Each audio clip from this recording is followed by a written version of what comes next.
आगे बढ़ते हैं जनाब और अब बात करते हैं कराची के मसाइल की हल की कोशिशों पर, जिस पे एक बार फिर कंफ्यूजन सामने आई है, एक बार फिर सियासत का गलबा दिखाई दे रहा है।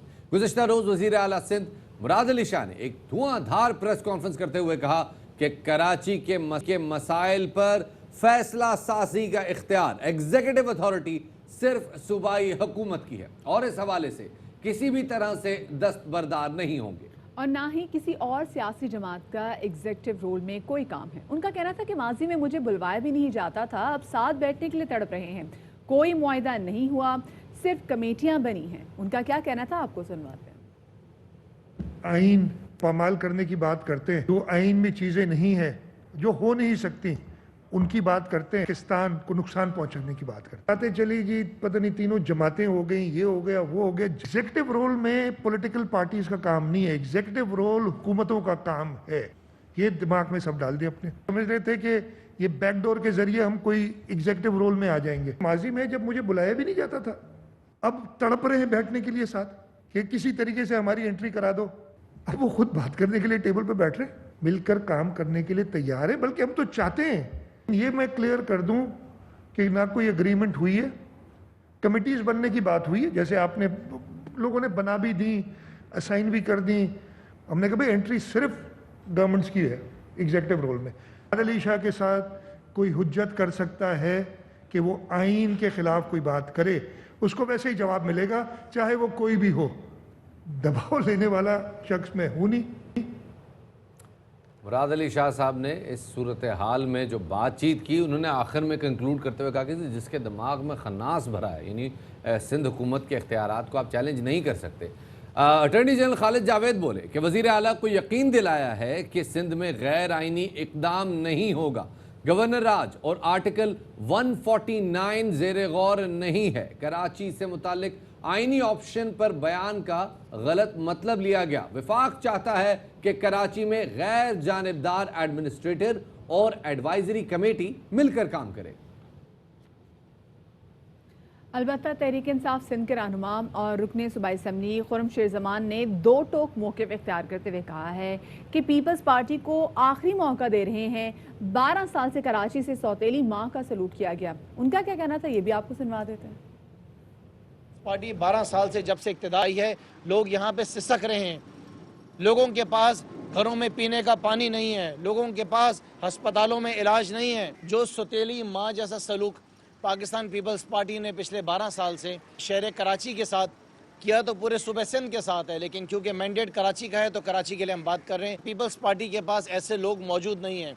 इनके पास ना वो विजन है, ना इनका वो मिशन है, ना इनके पास ऐसी काबिलियत वाले लोग हैं जो इस सूबे का हुलिया जो है वो बेहतर कर सकें। ये आखिरी मौका जो है वो हम आपको दे रहे हैं। अवाम के बेहतर मुफाद के लिए, बेहतर मुस्तकबिल के लिए हम एक्सपेक्ट करते हैं आपसे भी कि आप सिंसियरली काम करेंगे। और इसी दौरान कराची के मेयर वसीम अख्तर ने भी अलग सूबे का मुतालबा कर दिया। वो कहते हैं कि आइन में नए सूबे की गुंजाइश है। जो भी साहिब इख्तिदार हैं, देखें कराची के साथ क्या हो रहा है।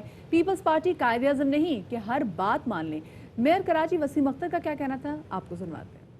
आइन में गुंजाइश मौजूद है, बनने चाहिए, सूबे बन सकते हैं। पीपल्स पार्टी कायदे आज़म तो नहीं है ना, जो कह दें तो वो हम मान लेंगे सब कुछ। आइन में गुंजाइश है, सूबे बन सकते हैं। पूरा पाकिस्तान हमारी माँ है, सिर्फ सिंध नहीं है। ये पानी घरों में आता है, सीवरेज बाहर जाके देख लो सड़कों का क्या हाल है। ये पानी है जो नलों में आता है, घरों में ना नहा सकता है इससे आदमी, पीना तो बहुत दूर की बात है। क्या चाहते हो साहिब इख्तिदार जो भी है, सबको मार दो जहर देके, जान छूटे, फिर अपनी मर्जी के लोग बसा देना। यहाँ जो माइग्रेट करके आए थे उनके बच्चे यही है भाई, पानी में जहर मिला के जान छुड़ा लो। और तो जनाब ये हालात हैं कराची के। पीने का पानी किस क्वालिटी का आ रहा है ये आपने देखा।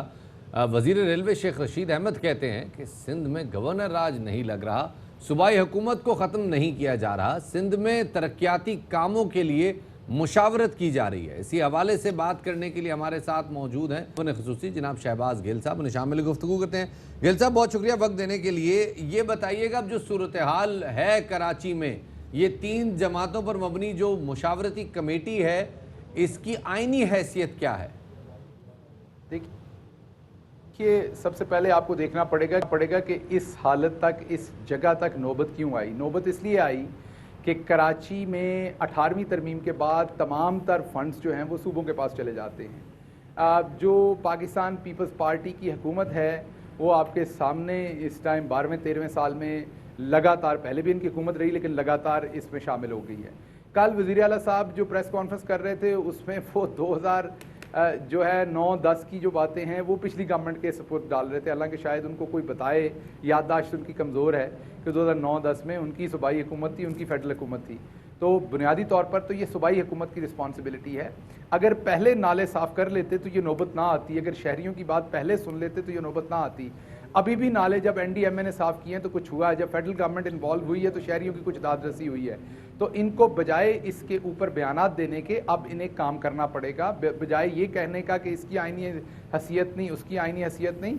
आईनी हैसियत का मतलब ये नहीं होता कि अगर आपको एक आईनी हैसियत दी हुई है तो आप उसमें इतना आवाम को तंग कर दें, इतना आवाम का जीना आप जो है वो महाल कर दें कि मुल्क की आला तरीन अदालत को इसमें इंटरवीन करना पड़ा, NDMA को, फेडरल गवर्नमेंट को वहाँ जाना पड़ा, तो तब जाके लोगों को थोड़ी सी उनकी दादरसी हुई है। तो आइन में और भी बहुत सारी गुंजाइशें हैं, आप हमें आइन ना बताइए, हमें पता है कि आइन क्या कहता है और हमें यह भी पता है कि आइन में और कौन कौन सी गुंजाइश मौजूद है।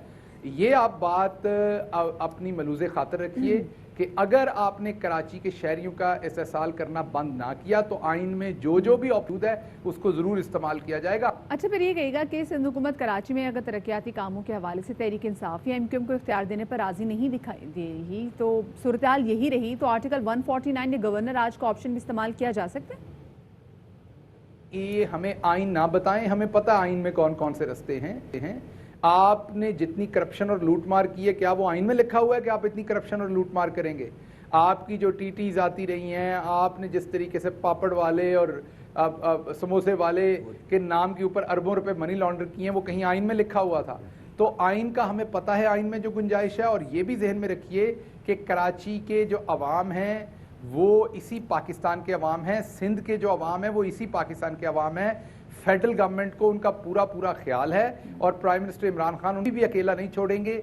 अच्छा, अब ये बताइएगा गिल साहब कि PTI इस मामले पे क्या पोजीशन ले रही है, क्योंकि जाहिर है सिंध हुकूमत पीपल्स पार्टी के बगैर आप कोई काम नहीं कर सकते, तो अब ताउन तो करना पड़ेगा, मिल बैठना पड़ेगा, पॉइंट स्कोरिंग नहीं करनी होगी। PTI की क्या पोजीशन है सर? हमें सिर्फ और सिर्फ एक चीज़ से लेना देना है और वो ये कि आवाम की फलाह और बहबूद के लिए कुछ हो रहा है। अगर ये कर रहे होते तो हमें क्या उसमें, देखिए आपको बताया 18वीं तरमीम के बाद सारे फंड, सारे इख्तियारात, सारी चीज़ें तो सूबे के पास होती हैं। अब अगर ये सूबाई हुकूमत कुछ नहीं कर रही तो तभी आला तरीन अदालत ने अपनी ऑब्जर्वेशन दी, तभी फेडरल गवर्नमेंट वहाँ पे गई, तभी NDMA वहाँ पर उसने अपना काम शुरू किया। अगर ये इस काबिल होती सूबाई हुकूमत के ये लोगों की फलाह बहबूद के लिए काम कर सकते, अगर ये इस काबिल होते कि नाले ही साफ टाइम पे करवा लेते तो शायद ये मामलात ना होते। अब इन्होंने क्योंकि नहीं किया तो फेडरल गवर्नमेंट को जो आईनी उनकी जिम्मेदारियां और उनके हकूक हैं वो उनको नहीं है वहाँ पर। बहुत शुक्रिया जी। शहबाज गिल साहब हमारे साथ मौजूद थे, वो आपको बहुत ज़्यादा शुक्रिया। अच्छा शफात, आपको याद है जो कराची के हवाले से जो मीटिंग हुई थी जिसमें पाकिस्तान पीपल्स पार्टी, पाकिस्तान तहरीक इंसाफ और MQM पाकिस्तान शामिल थे, तो वहाँ पर एक और शख्सियत भी मौजूद थी जिनका नाम था मुस्तफ़ा कमाल साहब। तो मेयर कराची वसीम अख्तर ने कराची के मसाइल के हवाले से इस मीटिंग में पाक से ज़मीन पार्टी के सरबराह मुस्तफ़ा कमाल को बुलाने पर एतराज़ कर दिया और वो कहते हैं कि मीटिंग में उनका कोई काम नहीं था, वफाकी और सूबाई हुकूमत और बल्दिया मुंतखब लोगों पर मुश्तमिल है, ऐसे किसी को भी कराची का एडमिनिस्ट्रेटर बनाने से कुछ नहीं होगा। काम है नहीं, स्टेक होल्डर सिर्फ फेडरल गवर्नमेंट है, सूबे की हुकूमत है, KMC बल्दिया, ये इलेक्टेड लोग हैं। अब आप अगर किसी को भी बिठा दो तो मैं नहीं समझता कोई असर रखता है। आगे बढ़ते हैं जनाब, और कराची में गंदा पानी और कराची में मौजूद जो बारिश के बाद की सूरत हाल है वो तो हम आपके सामने रखते ही हैं।